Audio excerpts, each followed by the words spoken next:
Bonjour, comment ça va bien? J'ai vu récemment qu'il y a une nouvelle organisation qui vient de se créer pour le recueil et les soins des chiens errants. C'est une ONG composée de bénévoles et c'est très bien qu'ils le fassent. L'organisme de l'État qui fait ça a des moyens dérisoires. Il y a quelques années, des soupçons de trafic a entaché cette vénérable institution. Ouais, les gars rentraient dans les coups pour ramasser les chiens de race pendant que les roquets assis sous la varangue de la boutique rigolaient en douce. Cette ONG a aussi pour mission de faire évoluer les mentalités. Ça, déjà, ça sera beaucoup plus difficile que de stériliser les chiens errants. On offre souvent un animal de compagnie comme cadeau à un enfant qui sera enchanté le premier mois et puis il s'en fout. Si les parents ne lui inculquent pas le respect des animaux. Personnellement, j'ai remarqué que les propriétaires d'animaux sont tous frappés de surdité sélective. C'est incroyable que je sois le seul à entendre les roquets du voisin aboyer sans cesse sous mes fenêtres la nuit. Son propriétaire n'entend rien.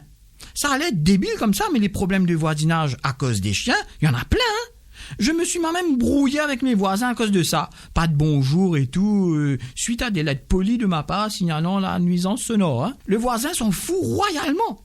Il a une flopée d'affreux cabots sales enfermés dans 3 mètres carrés. Encore lui, il les enferme. Ceux de l'autre voisin sont carrément en liberté et attaquent souvent les passants sans que ça l'émeuve outre mesure.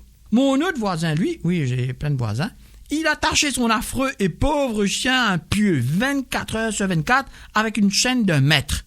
J'en pouvais plus la nuit de ne pas dormir et quand j'ai souhaité sa mort à ce pauvre animal, je l'ai juste souhaité, et que quelque temps plus tard, il est bien mort de sa belle mort ou de maltraitance, on m'a bien sûr soupçonné. Ça m'a bien arrangé parce que pendant un moment, les autres voisins ont ramassé leur chien.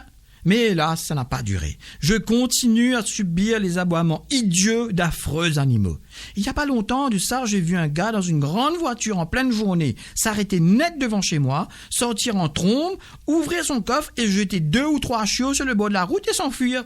Un homme qu'on aurait pu qualifier de respectable, mais qui est en fait un sauvage.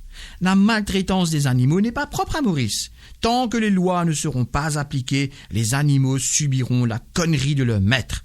On se demande qui est la bête dans l'histoire.